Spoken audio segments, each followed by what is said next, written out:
Bueno, entonces, efectivamente, a mí me toca hablar sobre unas de las pruebas complementarias que ha comentado la doctora Amutio. Es decir, del papel de la citogenética como uno de los factores pronósticos que sirven a los clínicos para tomar decisiones posteriores. Entre los factores pronósticos que van a ayudar al clínico a determinar si están ante un mieloma de alto riesgo, aparte de los específicos del paciente, son los específicos de la enfermedad los que nos interesan, y específicamente la citogenética, el análisis de los cromosomas. Bien, 15 minutos para esto.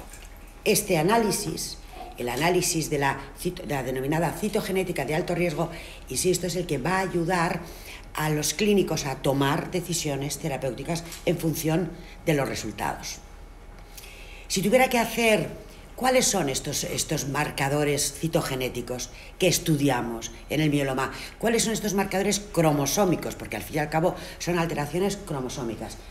Nosotros tenemos 46 cromosomas y en el mieloma el retrato de citogenético es el siguiente. El mieloma se caracteriza por translocaciones, es decir, intercambios de material entre cromosomas. Es lo que se denomina translocaciones, y las translocaciones se dan entre dos cromosomas. Como ven, uno de los implicados siempre es el cromosoma 14. Espera, no se ve aquí.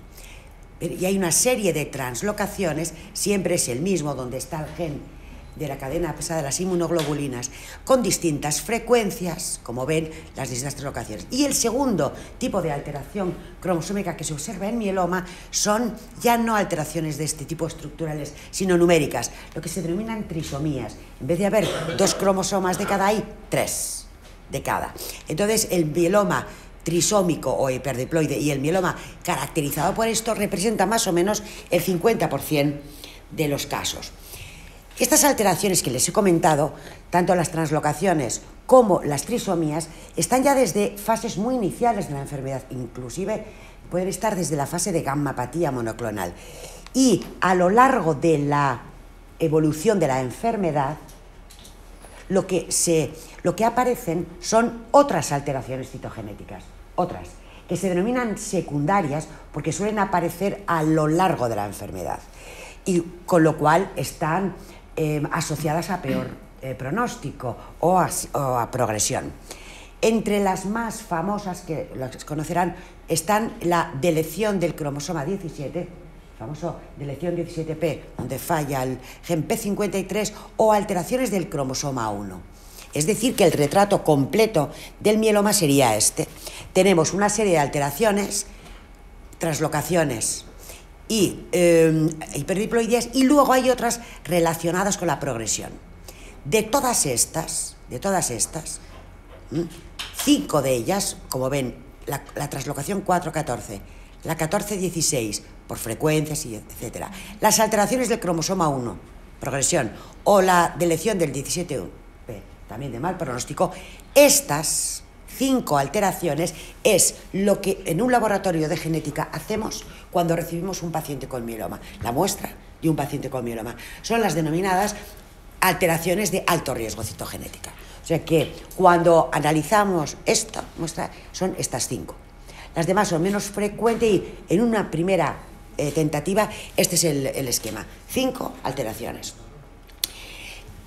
Si un paciente, la muestra de un paciente tiene una de estas alteraciones, ya es alto riesgo, pero es muy normal que un paciente pueda tener más de una alteración de estas. Puede tener 2 o más. Evidentemente, el riesgo va aumentando a medida que el número de alteraciones va aumentando. Es decir, es acumulativo. Pero es relativamente frecuente el tener más de una. Así que con esta introducción, que ya sabemos cuáles son los marcadores que vamos a utilizar, les voy a contar la estrategia. Uy. Bueno, esto no era así, ¿eh? O sea, aquí había bueno, es igual, una gráfica. Es igual. ¿Cómo hacemos esto? ¿Qué estrategia? Seguimos en el 2019, pero vamos a empezar el 2020. Y les aseguro que les voy a contar el presente, y también quiero que vean hacia dónde vamos a ir en pruebas diagnósticas. El presente, claro, aquí. comentado yo.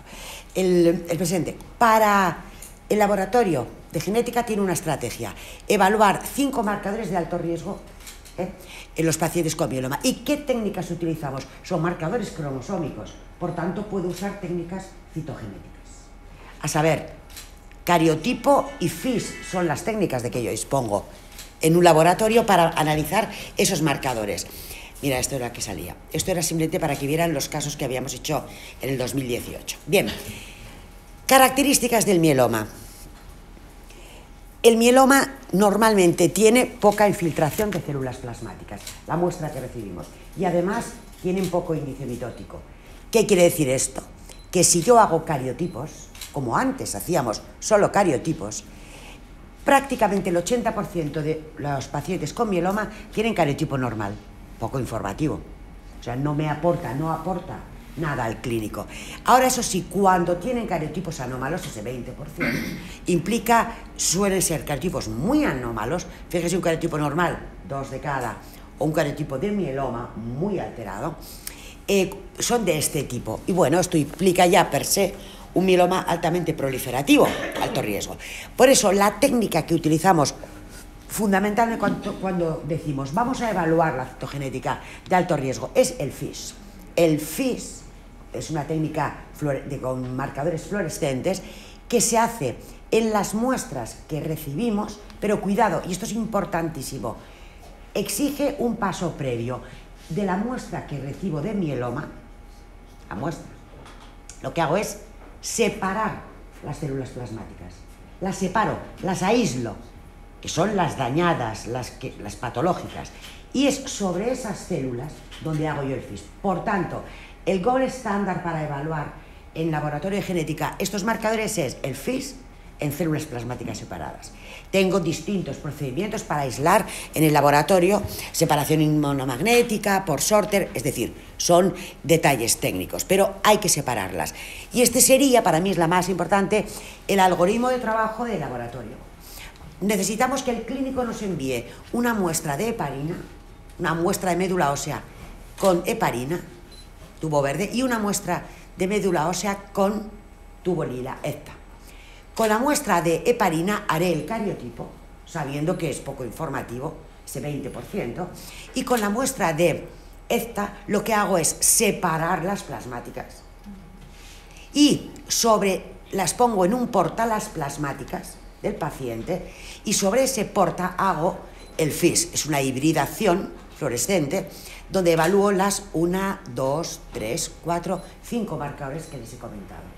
Y analizo 100 células plasmáticas por cada marcador. Y este es el informe que el clínico espera para tomar esas decisiones terapéuticas, junto con todos los demás datos de todas las demás pruebas, evidentemente. Pero como me toca hablar solo de esto, hoy, esto es un misterio muy misterioso, ¿eh? Ha desaparecido toda la chichi de dentro. O sea, lo que es, bueno, que es igual. No te preocupes. No, que es que no se ve, no sé por qué. Pásame la anterior. Bien, al final me van a creer. Recibe el clínico este informe. Aquí pone 1, 2, 3, 4, las 5 marcadores. En la primera columna pone 100 núcleos por cada marcador. Y en esta columna, que afortunadamente se ha mantenido, ¿cuántos núcleos son positivos? O sea, ¿cuántas células plasmáticas tienen o no la alteración? Y entonces es cuando veo que, mira, este paciente tiene 97, está en 414, esta es la del 17P, y el resto son negativos. ¿Qué quiere decir esto? Que este paciente tiene más de una alteración de alto riesgo. Entonces es más un ultra alto riesgo. Esto se lo he puesto porque cada una, así es como las vemos en microscopio, por curiosidad, ¿no? Fíjense, este paciente, por ejemplo, tiene 2 células plasmáticas solo aquí, y ven que hay 2 señales verdes y solo una roja. Debería que haber 2 y 2, hay 2 de cada, ¿no? Esa pérdida en la roja, por ejemplo, es lo que nos hace determinar que ese paciente tiene dirección 17T. Es uno de los marcadores de riesgo. O aquí ven cómo este FIS realizado para ver si tiene la 414, efectivamente el patrón de señales fusionadas por la translocación es positivo. Y además también tiene alteraciones del 1, con lo cual este paciente tiene bastante mal pronóstico. 100, aquí damos los datos clínicos para la interpretación clínica que el genetista aporta con la observación de estos marcadores, que el clínico lo valorará en su justa medida, etcétera, etcétera. Conclusión, esto es lo que hacemos para todos los pacientes. O lo que es lo mismo, todos los pacientes a los cuales se diagnostica un mieloma múltiple tienen que, en esos pacientes, se tiene que realizar este análisis que les acabo de comentar, el análisis citogenético, la evaluación de las alteraciones de alto riesgo, en todos. Es mandatorio, porque este es el que permite, porque tiene un valor estratificador. Después, el estudio citogenético se hace con las técnicas que les he comentado, con la precaución de que hay que aislar plasmáticas y desde luego no es la técnica que va a servir para monitorizar la mínima residual. Para eso está la citometría de flujo, porque no tiene sensibilidad suficiente, pero es ideal para el momento del diagnóstico. Esto es 2019, así es como estratificamos al mieloma, pero evidentemente estamos en plena ebullición en cuanto a conocimiento, estrategias, etcétera, nuevas técnicas. Entonces, de todas las técnicas posibles que pueden incrementarse o añadirse a lo que ya hacemos, la que, ya lo ha comentado la doctora Mutio, la que parece que se está situando y se está situando bien y ha venido aquí para quedarse es que además de analizar los daños cromosómicos en el mieloma y en todas las enfermedades hematológicas o cáncer en general, también evaluemos daños en genes, no cromosomas sino genes que hay dentro, o sea, nuestro material hereditario. Entonces, es evaluar las mutaciones de determinados genes, para lo cual en todas las patologías hay grandes consorcios internacionales, se han hecho secuenciación de los genomas completos o de todos los genes completos, tenemos 20.000 genes, por cierto, y se está determinando qué mutaciones son las recurrentes en cada patología. Les puedo decir que en el mieloma no existe una única mutación, no existe la mutación del mieloma, sino que hay del orden de 15 a 20 genes especialmente mutados, recurrentes mutados, con lo cual es una enfermedad heterogénea, también a nivel molecular. Evidentemente, un laboratorio de genética no va a meter en su quehacer diario ningún análisis de mutación si no sirve para nada, ¿no? Entonces, se está empezando a conocer el valor pronóstico de estas alteraciones. Esto es importante.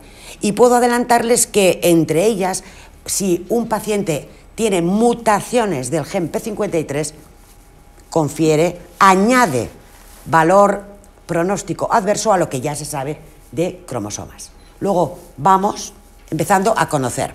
Sí que estamos asistiendo a una evolución de las técnicas, pasando del análisis de cromosomas al análisis genético y, como no, todos nos estamos organizando como podemos, pero sabiendo que esto es como tener una tienda de informática, que no se puede tener stock. Lo que hagas hoy, la semana que viene ya no vale. Ha quedado obsoleto. Bien, el Grupo Español de Mieloma Múltiple lo ha intentado de muchas maneras, pero ahora, sabiendo que esto es absolutamente modificable y continuable, lo que hemos hecho ha sido diseñar un panel, una técnica que se llama NGS, donde analizamos simultáneamente las mutaciones de todos esos genes relacionados con mieloma, con el fin de ver si eso aporta o no información a lo que ya sabe el clínico sobre genética. Así, por ejemplo, se pueden encontrar que los clínicos están acostumbrados a recibir los informes de FISH, de esos marcadores, pues se van a encontrar y se encuentran y se han encontrado con informes de este tipo, de NGS, donde un paciente donde quizás con las técnicas clásicas era riesgo estándar, pues aparecen una serie de mutaciones génicas que habrá que ver qué aportan.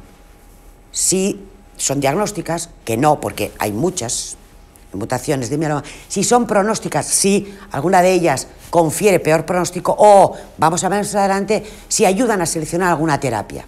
De hecho, gracias a la fusión de técnicas de citogenética y genética, se ha descrito un nuevo grupo de mieloma, que es mielomas que tienen deleción del cromosoma 17, visto por FIS.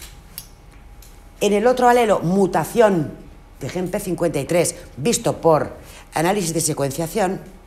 Y junto con amplificación del cromosoma 1Q, otra vez un marcador de citogenética. Pues bien, este grupo está descrito, aparece en un 4 o 6% de los pacientes y tienen un pronóstico especialmente adverso. Con lo cual ven cómo la fusión de técnicas va a ayudar, está ayudando a la estratificación más ajustada. Y sí, es bonito complementar los cromosomas con genes. Entonces, ¿anda? Pasa al siguiente y se debe hacer.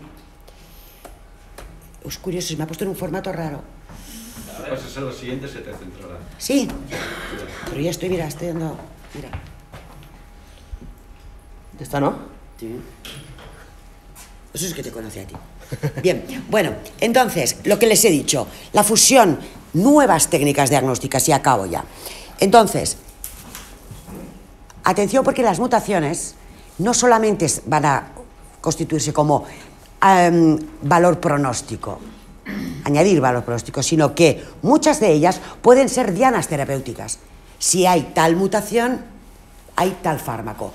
Hay muchos ensayos clínicos abiertos donde se están diseñando fármacos, probando fármacos que van a genes especialmente dañados. Con lo cual, en mieloma, como en todo lo demás, se ha iniciado, bueno, discretamente, pero sigue y continúa el camino hacia la medicina de precisión. Personalizar los tratamientos en base a marcadores. Así que, en resumen, y esta es la última. Respecto al análisis genético del mieloma, me gustaría comentarles que la citogenética no va a ser sustituida en el 2020 por la genómica, todavía, es decir, por el análisis de genes. No todavía, por varias razones, porque el análisis de mutaciones, de momento, está usado paralelamente a los estudios de cromosomas.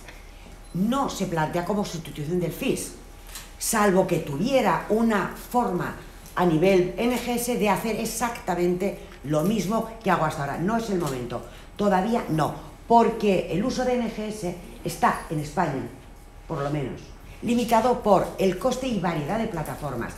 Tenemos una labor bastante importante que hacer en cuanto a estandarización del método.